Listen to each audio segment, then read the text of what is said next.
Hi, everyone. It's Plesky Pete coming in from Melbourne, Australia. Let me tell you, I got a special VIP guest, and that's Sergio Farias from Brazil. How are you today, Sergio? Fine, and you? Very good. Now, tell everybody about the book that was released last Friday, Love is Understanding, The Life and Times of Peter Tork and the Monkees, and it's the extended version of the book that you have now. Show me the first version of the book. When did that come out? That Portuguese version came out in 1918 here in Brazil, Portugal, and Argentina. I made a tour, a 10-city tour. That was the Love is Understanding tour.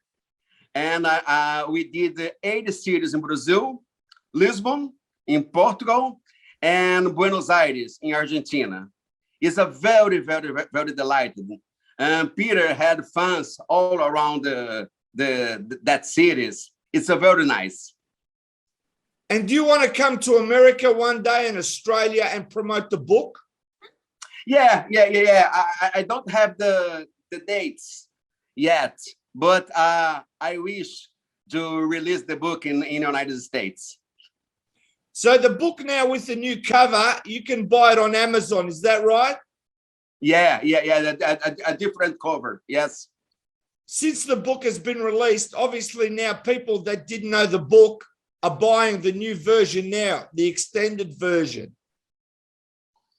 Yeah, when I released that first edition, it was I began to write in 2012, and I finished in the beginning of 2018.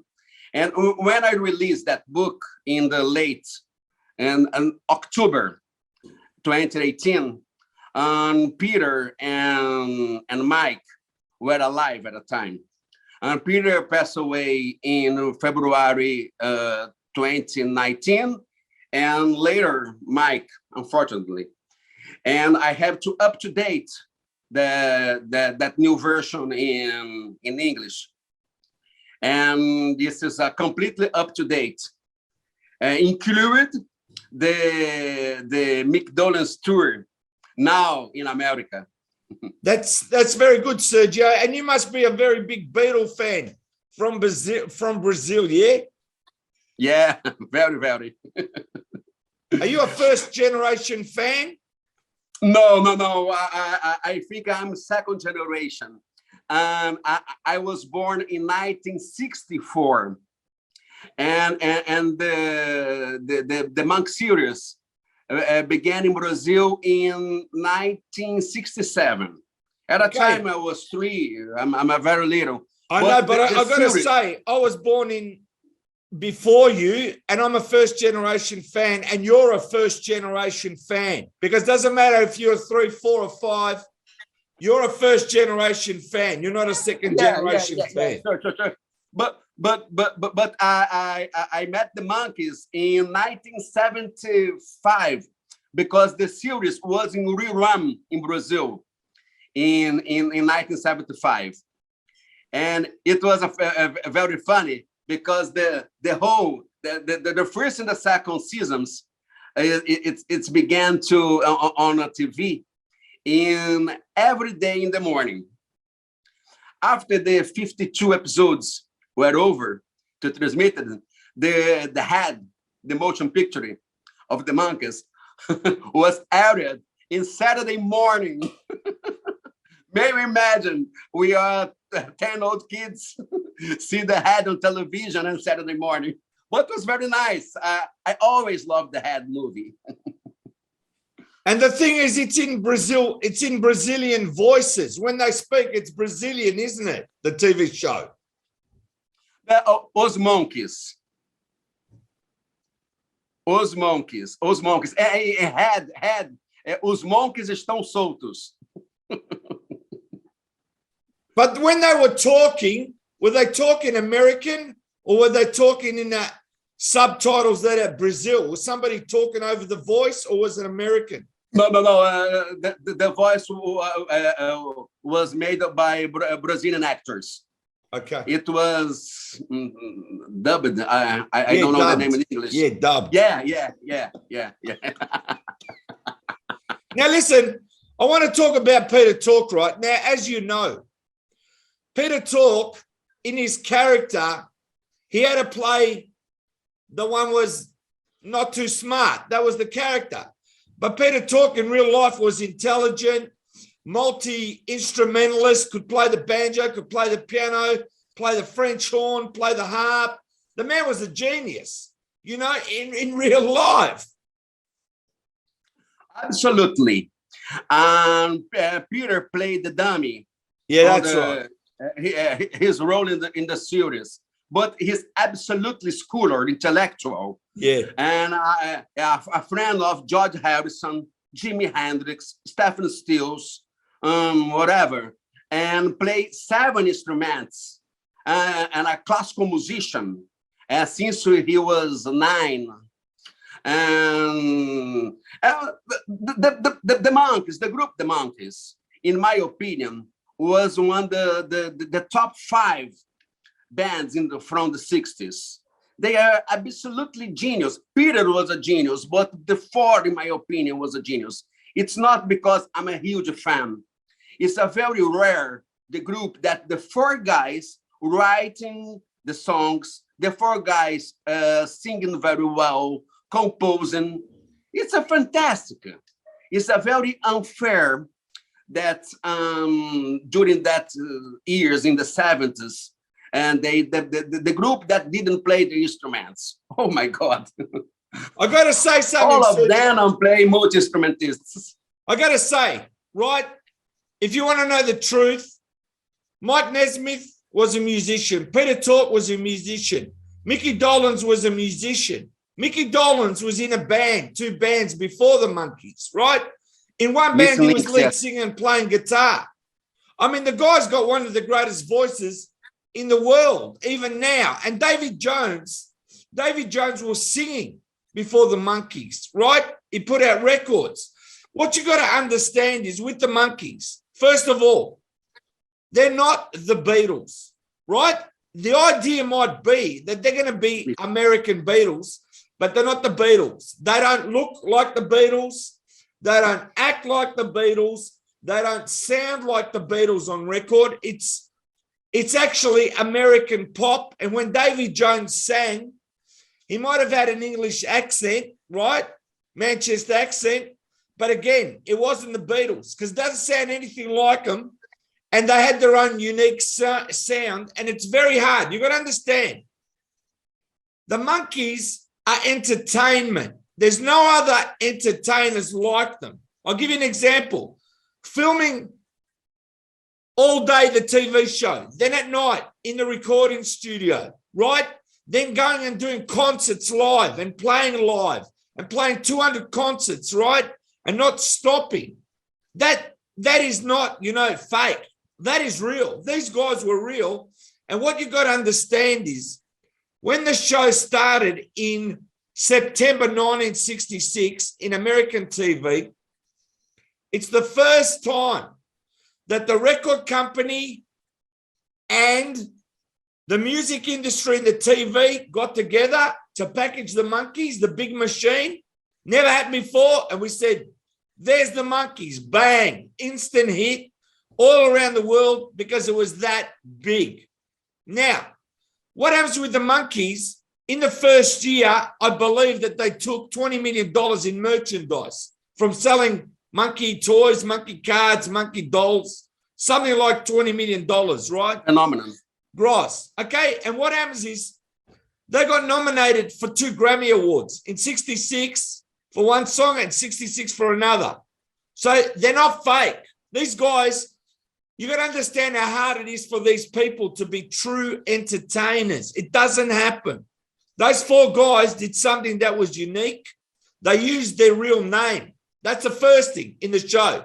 To use your real name, no pop band had their own TV show where they used their own name. Because before that, You had to have a mum and a dad on the show to like be in charge and be like, you know, the chaperone. They didn't have that. And they were new and they were fresh and they were different. And they were, as I said to you, they're not the Beatles. They never wanted to be the Beatles. The idea was, let's do a show like the Beatles, or let's be an American Beatles, but they aren't. You look at them. What band wears green hat, I'm asking you, and is a Beatle? That's not a Beatle. That's Mike Nesmith. Mickey Dolenz, what singer do you know is the lead singer singing as well as Davy Jones at the front that can sing? Dave Clark 5, he was a lead singer. This is why it's so unique and different. That's why you can't compare it. I don't compare it. I'll give you an example. The song I'm a Believer, they sold 1,100,000 copies before the song was released in December 1966. So it's already a gold record before they released it. And another thing I'll tell you, Sergio, because it's good to know, that is the first record that went to #1 in England and #1 in the US at the same time. Up until that, it never happened. Not one record to be the same time at #1, because the Beatles released a song in Britain, in the UK, and then 3 months later, then they released it in the US. Until that happened, no band that had a #1 at #1, UK and US. I'm just telling you what my knowledge is. So what I'm trying to say to you is, it's amazing that you can write about Peter from Brazil, as I said, and the love you have of the Monkees. And you must have done a lot of research on the topic. Yeah? Yeah. The series in Brazil began in July 1967. Let's Train to Clarksville became #1 on the radios in Brazil in late 1966, before the series was aired. It's a great phenomenon. And the Monkees is not only a television group, absolutely not. And as you can say, your analysis is perfect. But as you said, I'm a Believer had more than 1 million advanced copies, broke the record that Can't Buy Me Love of the Beatles sold more, is a huge copies advanced, but I'm a Believer is broke that record.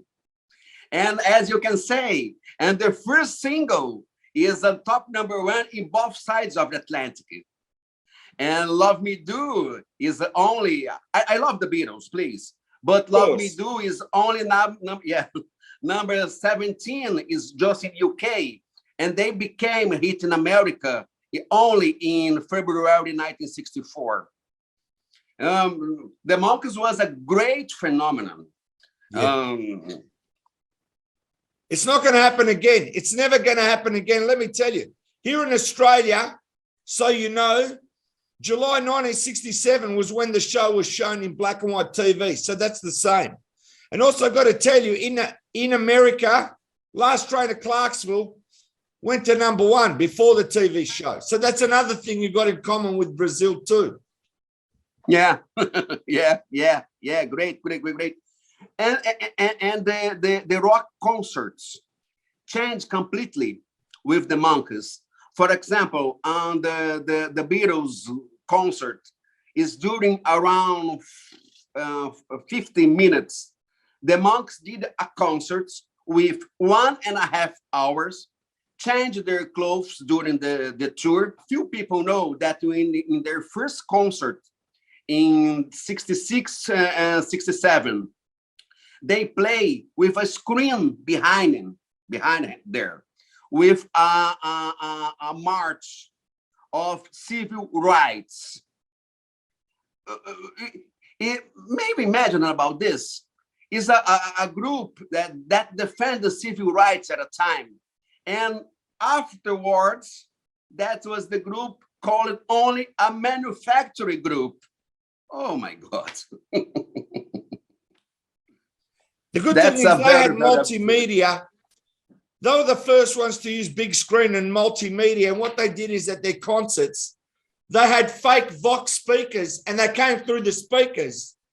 when they were playing Hey Hey It's the Monkees on the stage. Is that unbelievable or what? A multimedia and I believe that was the first group to touring with the worn plane. That plane with a logo with the Monkees. and the second tour the third tour in American is just opened by Jimi Hendrix Experience. Yeah. It's a very, very, very, very, very fantastic. I want to tell a thing about Peter in the book. Peter, you said that Peter was a genius. It's absolutely I agree about it, and I wrote about this stuff in the book. Peter was a very talented musician. Everybody knows about it now. Plays 7 instruments. A fantastic actor.